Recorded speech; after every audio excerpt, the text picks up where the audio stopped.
Welcome guys to a ultimate guide video in Hollow Era, where in today's video I will be going over all of the codes and how to become a Hollow, how to become a Shinigami. So when you first start the game, you got the option to remove your chain. By removing your chain you will become a Hollow. If you want to become a Shinigami, you want to speak to the Shinigami NPC and you will become a Shinigami. Going to be brutally honest with you, this is very important. If you become a Hollow, mainly what you're going to be doing is just eating for stuff and killing people. Brutally honest with you, it's really boring. If you do become a Shinigami, you got power moves. It's a lot more fun to become a Shinigami. However, if you want to be a Hollow, you do that. When you first start the game, it's very important when you go to the code menu by pressing M. Codes in Hollow Era will really help you guys out. If you press M on your keyboard, you will be brought to the menu where you can redeem codes. It's very important that you go ahead and redeem codes. You might be wondering, what are all of your working codes? In Hollow Era, we got the 100k visit code. So redeem the code 100k visits. The next code after 100k visits is going to be the release code. The code after release is going to go ahead and be the code 500 likes. The code after 500 likes is going to be the code 4k members. The code after 4k members is going to go ahead and be the code sorry. Sorry M1 exploiting bug should be a code that you can redeem. So those are going to be all of the working codes. Redeem those codes in, you will get a ton of money, as you can see, which will really help you out when you first start the game. Once you chose to become a Shinigami, you then want to complete your quest. As you can see, I am going to progress as a Shinigami, so you now want to learn the basics of the game by completing quests. So let's go ahead and start by doing the first quest, where we have to deliver a message to the Karakura Hospital. I'm going to put all of your controls on screen right now. So if you press E, you can equip your weapon and unequip your weapon. Double tap W to sprint, Q to dash. We also got the ultimate mode skill by pressing V, press J to reveal locations, as you can obviously see. So these are all of the controls in the game, if you guys don't know already. We are now at the Karakura Hospital. We can go ahead and deliver that letter. We have now done that. We now want to do the quest from the doctor, as you can see. So the quest is actually going to go ahead and deliver a message to the Karakura clinic. I'm going to be honest with you, if you reset, you can probably go to this location a lot more quicker, so I highly recommend you resetting. Once you've done that, we now can do the next quest, which is going to be over here. So you just want to do all of the recommended quests just to start the game. We now got to purify the lost souls, so this is how to do this quest. If you press J, you will see the lost souls, and this is what you want to do. So with the controls that I showed you, you want to purify the lost souls by holding E, and then you can purify the lost souls. So you want to do that 6 times.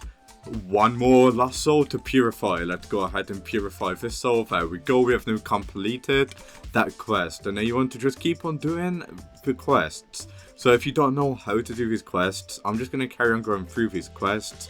And then I'm going to move on to showing you how to get your powers, how to get certain powers, how to get certain items in the game. When you are playing Hollow Era, it's very important that you press M and go to skills, because this is where you can unlock speed.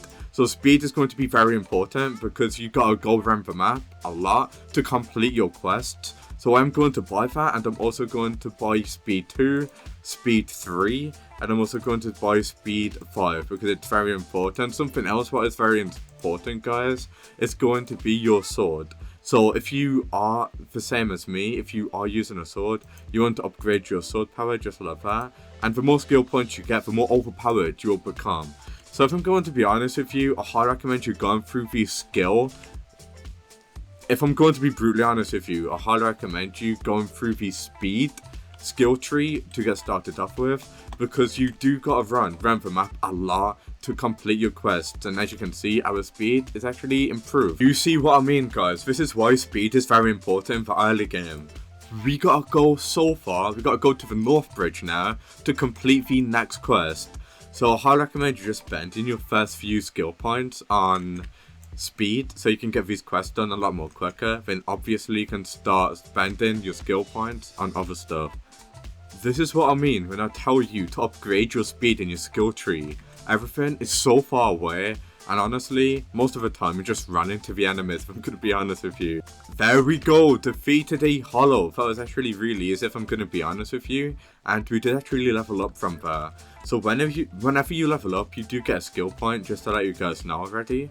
If you press J, by the way, there's actually going to be like side quests, as you can see. So you'll know where everything is if you press J. All of the question marks and stuff like that are side quests that you can complete. If you want to make progress though, it's very important that you just go ahead and do the recommended quests first. Once you've completed a lot of the recommended quests, you can go ahead and do the side quests. Other than that guys, you are now knowing the basics of the game, defeating hollows to complete your quests, and the more quests you do, the more overpowered you will become. By completing quests, you'll get skills points. You can spend those skill points in here. You might be wondering what is the best skills to get. In the first game, you want to go ahead and unlock your speed. This is very important. And then sooner or later, you'll need to upgrade your sword. As you can obviously see, sword damage is very, very important, obviously. And then you can start upgrading your Ryatsu. And other than that guys, that is going to be very important. Make sure you're upgrading your skills. And by the way guys, if you want anything from the shop, comment what you want and I'll give it to you for completely free. One of the most important things though that you need to know about the game is that there's going to be different types of quests, as you can see by pressing J. So there's going to be repeatable quests that you can repeat over and over again, defeating hollows, where you can get money and level up. And there's also going to be other types of quests, such as story progression quests. And there's also going to be paths that you can follow, such as the Air Walk Trainer, the Kendo Master, the Wizard Trainer. All of these should be purple if you do follow the purple. If you guys want to get Air Walk info, you can see that the NPC is actually located right up here. So what we're going to do guys is go ahead and try, we need to get up that bridge. So if you want to unlock airwalking, this is pretty much guys what you want to go ahead and do. So jump and press Q to go up here, and once you are up here we can get our airwalking. So let's go ahead and dash up here, and as you can see the airwalking NPC should be this NPC right here. So let's go ahead and get up. I'm impressed you got up here. Seems like you like heights just like me. Parkour might help you get up to high buildings, as you can see. So this is going to be Airwalker. As you can see, as soon as you learn every skill, you can get Airwalking. And if you want to use Airwalking, you just want to double press space, and you should be able to use your Airwalking, which is very, very handy. Anyway, showed you guys all of the code, the basics of the game, the best skills to use. And other than that, by just playing the game, you'll be making progress. So, thank you for watching and peace out.